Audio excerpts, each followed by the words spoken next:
makmurkanlah, hidupkanlah umurmu yang fana dan juga waktu yang cepat berlalu. Artinya di sini beliau menyuruh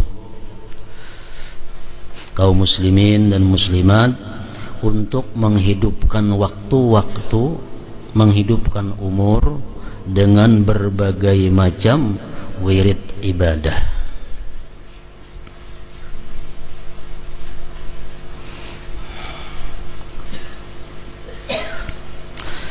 Umur yang diberi berkat oleh Allah Subhanahu wa ta'ala itu ialah umur yang dimanfaatkan untuk ibadah kepada Allah. Itu ngarannya adalah umur yang diberkati. Sedangkan umur yang tidak diberkati itu ialah umur yang tersia-sia, waktu yang terbuang-buang untuk hal-hal yang kada ada manfaatnya, apalagi waktu atau umur digunakan untuk maksiat kepada Allah Subhanahu wa ta'ala. Nah, ini umur yang tidak diberkati oleh Allah Subhanahu wa ta'ala.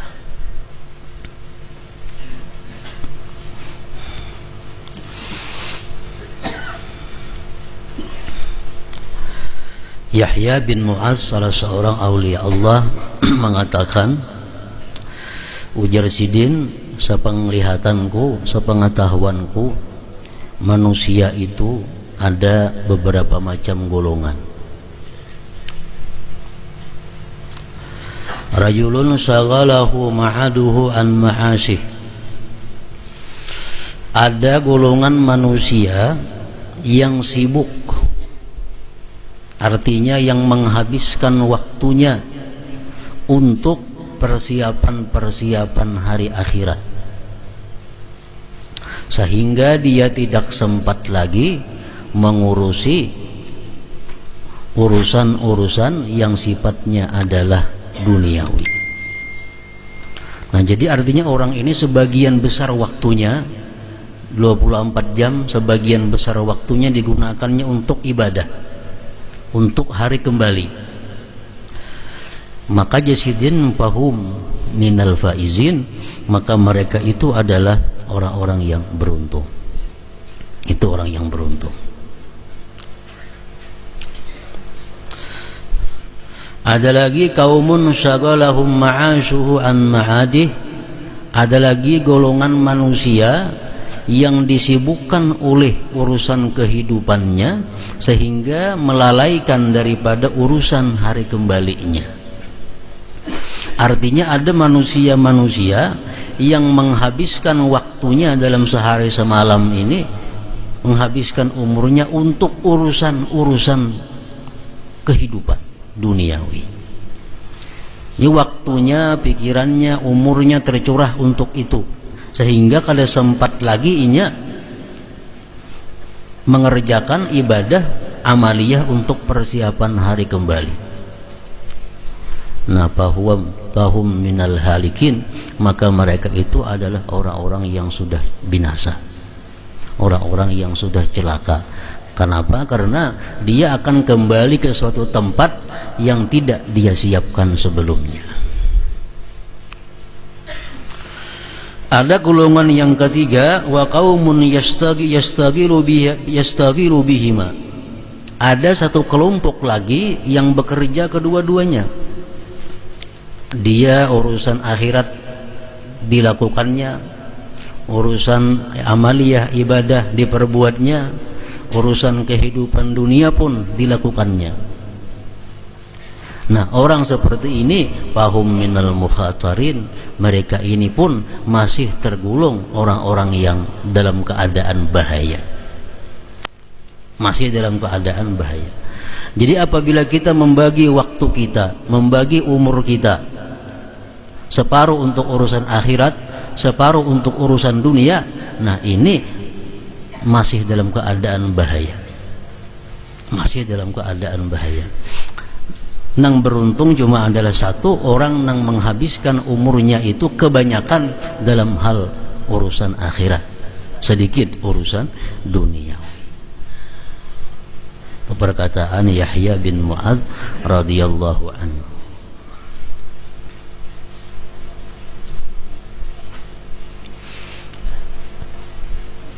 Para ahli tafsir mengatakan bahwa setiap manusia yang berhadapan dengan malaikat maut itu pasti manusia ini minta timpu, pasti manusia ini minta diberi sedikit lagi umur.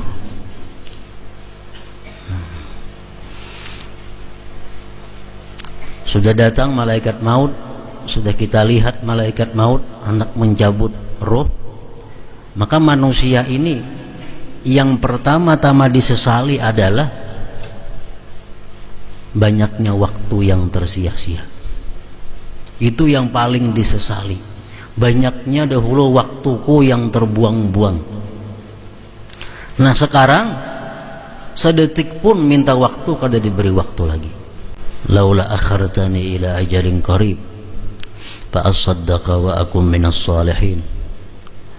Ujar seseorang yang sudah melihat malaikat maut itu, laula akhartani ila ajalin qarib, adakah tidak engkau berikan aku sedikit masa, fa asaddaqa, maka aku bisa bersedekah, maka aku bisa melakukan satu ibadah, wa akun minas salihin, dan aku termasuk orang-orang saleh. Jadi yang dibutuhkan oleh seseorang ini pada waktu sudah berhadapan dengan malaikat maut itu, yang diperlukannya cuma adalah untuk mengucapkan kalimat menyedekahkan harta. Minta kepada malaikat maut supaya diberi waktu. Untuk apa? Untuk sekadar mengucapkan bahwa hartaku itu seluruhnya aku berikan, hartaku seluruhnya aku wakafkan.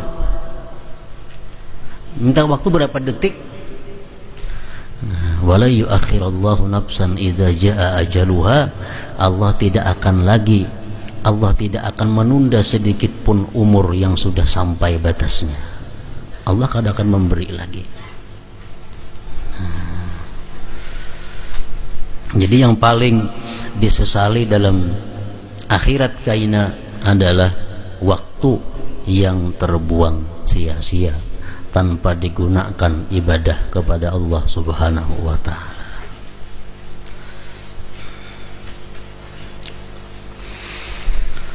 Dalam bait di atas, Sayyid Abdullah bin Alawi Al-Haddad rahimahullahu ta'ala mewasiatkan agar manusia memanfaatkan umur dan waktu yang berlalu dengan cepat, membawanya menuju tanah airnya, yaitu negeri akhirat.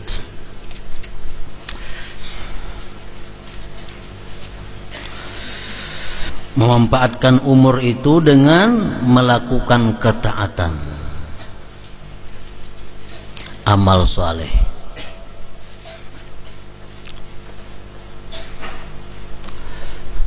Sebagaimana telah diwahyukan dan diwasiatkan oleh Allah Subhanahu wa ta'ala dalam wahyunya, wa min ana'il laili fasabbih wa atrafan nahar la'allaka tarda, dan bertasbihlah pula di malam dan siang hari supaya kamu merasa senang. Maksudnya merasa senang dengan pahala balasan yang akan diberikan oleh Allah Subhanahu wa ta'ala.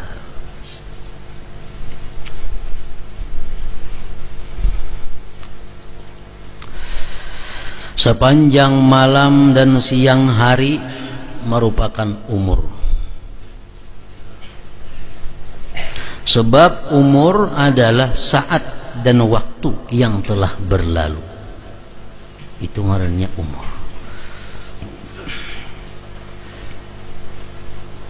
Allah Ta'ala mewahyukan, wazkurisma rabbika bukratan wa asila wa minal laili fasjud lahu wa sabbihhu laylan tawila. Dan sebutlah nama Tuhanmu di waktu pagi dan petang, dan pada sebagian dari waktu malam sujudlah kepadanya, dan bertasbihlah kepadanya pada bagian yang panjang di malam hari. Rasulullah sallallahu alaihi wasallam mengatakan, ujar Nabi kita, wala yushaddad dina ahadun illa ghalabahu.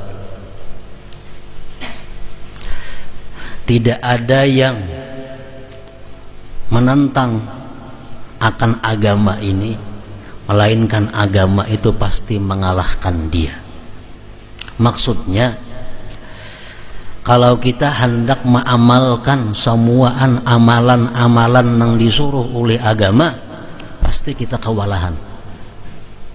Pasti kita kewalahan. Kenapa? Karena dari subuh sampai ke subuh berikutnya itu ada amalan-amalan yang mesti dilakukan. Ada wirid-wirid yang dianjurkan untuk membacanya. Nah, jadi kalau kita hendak mengamalkan seluruh anjuran-anjuran agama ini, kita dikalahkan oleh agama. Kita kada mampu. Mampu paling di waktu muda, karena sudah waktu tua kada mampu lagi. Nah, lalu ujar Nabi kita, wa qaribu wa saddidu fasaddidu wa qaribu wa abshiru. Kalau kada kawa menjalankan anjuran-anjuran agama itu seluruhnya, maka ambillah nang dekat. Ambillah nang dekat. Artinya kalau kada kawa samuaan, nang parak samuaan barang. Nang kada kawa parak samuaannya barang. Nah, jadi artinya kalau kita kada kawa mengambil keseluruhan agama, ibadah-ibadah yang dianjurkan agama itu, maka kita ambillah yang apa kita mampu untuk melakukannya. Wasta'inu bil ghadwati war rauhati wa syai'in minad dujlah minad duljati wa syai'in minad duljah, dan mintalah pertolongan ujar Nabi di waktu pagi, di waktu petang, dan di waktu sedikit malam hari. Artinya kalau kita kada kau beribadah full 24 jam kepada Allah Subhanahu wa taala, kita ambil 3 waktu. Waktu yang pertama ghadwah, waktu pagi. Yang kedua rauhah, waktu petang. Yang ketiga wasyai'in minad duljati, dan sedikit daripada malam. Kita kada kawa menghabiskan waktu itu untuk wirid, untuk taat kepada Allah.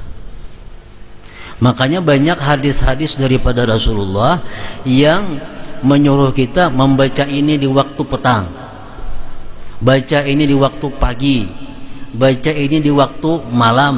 Nah, ini apa gunanya? Supaya kita bisa menjalankan apa-apa yang disuruh oleh Rasulullah itu dengan mudah. Ada amalan yang disuruh Nabi kita membaca pagi sore. Ada amalan yang disuruh Nabi kita membaca pagi aja. Ada amalan yang disuruh Nabi kita membaca petang aja. Nah, ini apa? Untuk memudahkan kepada kita. Padahal amalan yang jam 8 mestinya ada, jam 9 ada, jam 10 ada, 11 ada, 12 ada, 1 ada, 2, jam 3 ada, sampai 24 jam itu sebenarnya ada wirid-wirid yang dibaca. Cuma kita kada mampu, kita dikalahkannya. Nah, jadi ambil nang 3 perkara itu jangan sampai dilewatkan. Nang pagi, nang petang, dan sedikit daripada malam hari. Syai'in minad duljah.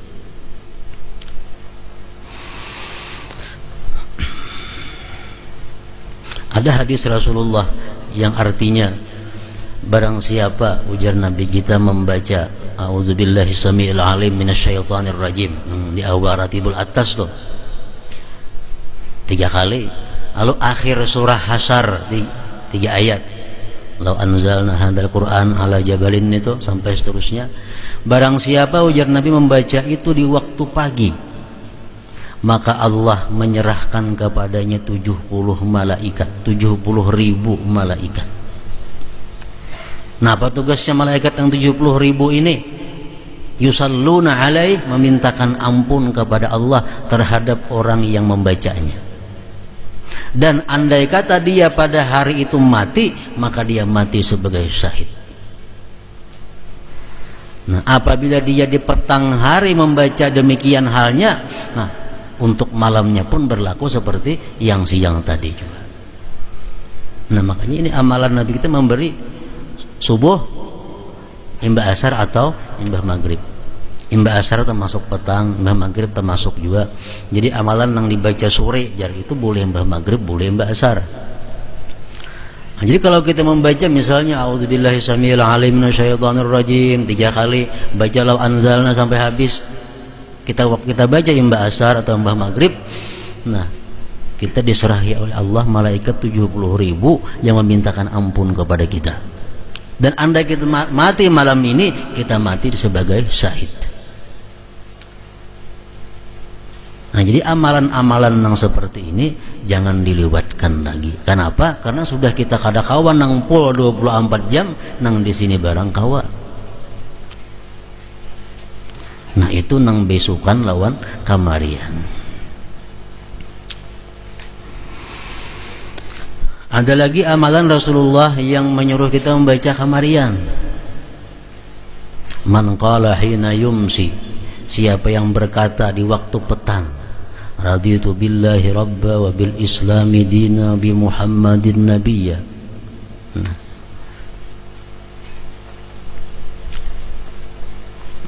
pastilah Allah subhanahu wa ta'ala akan memberikan keridhaan kepadanya. Karena haqqan 'ala Allah ayyurdiyahu, pasti Allah akan meridai orang tersebut. Kalau kita kamarian baca baik imbah asar atau imbah maghrib, raditu billahi rabba wa bil islami dina wa bi muhammadin nabiyya, Allah meridai akan dia. Nah, ini nang di kamarian. Nang bisukan, hadis Rasulullah mengatakan man shalla salatal fajri wa jalasa fi makanihi hatta tatlu asy-syamsu a'tahu Allah taala asyra khisal. Barang siapa sembahyang subuh kemudian dia terus berzikir di tempatnya sampai terbit matahari jam 6. Nah, ngapa dibaca? Imam Ghazali membagi dalam kitabnya, hendaknya membaca Quran ada, membaca salawat ada, zikir ada, istighfar ada, sampai jam 6. Baik sembahyangnya berjamaah di masjid atau sembahyang sorangan di rumah, sembahyang subuh, tapi jangan beralih tempat duduk dari situ sampai terbit matahari. Allah akan memberikan dia 10 perkara. Pertama, taubah qablal maut, diberi Allah tobat sebelum mati.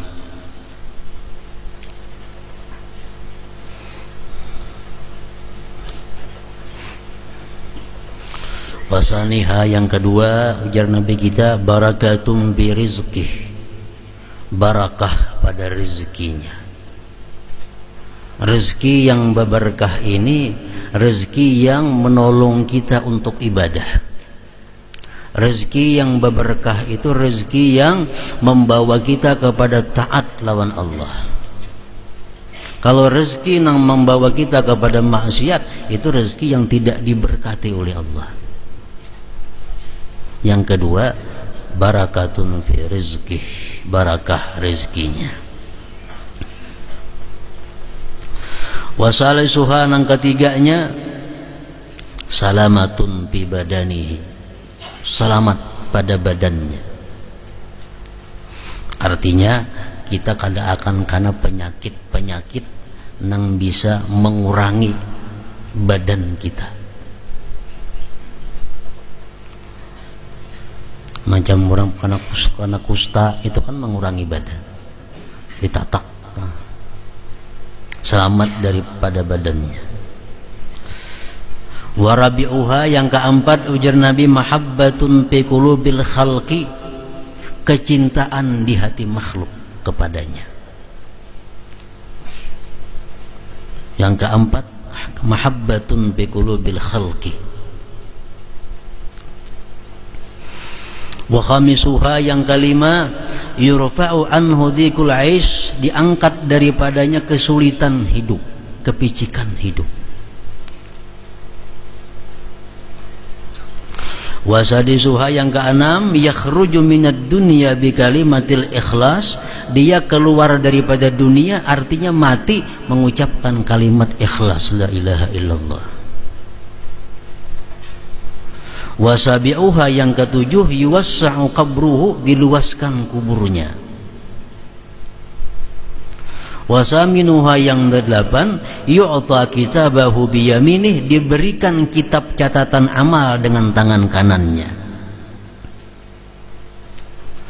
Watasi'uha, yang kesembilan, yamurru ala sirat kal barqil lami', dia lewat di siratal mustaqim seperti kilat yang memancar. Wa ashiruha, yang ke-10, yadkhulul jannata bighairi hisab, dia masuk surga dengan tiada hisab.